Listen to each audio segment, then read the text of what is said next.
नांदेड जिल्ह्यातील कंधार तालुक्यात कंधारेवाडी फुलवळजवळ कंधार जांब रोडवर एकमेव शिवपार्वतीचे मंदिर आहे।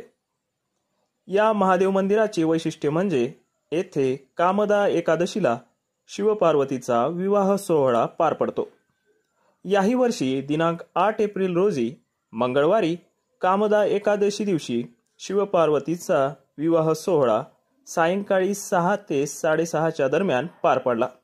डोळ्याचे पारणे फेडेल अशा सोहळ्याचे साक्षीदार होण्यासाठी नांदेड जिल्ह्यातील भक्तगणांनी मोठ्या संख्येने हजेरी लावली होती। त्यावेळेसचे काही क्षण।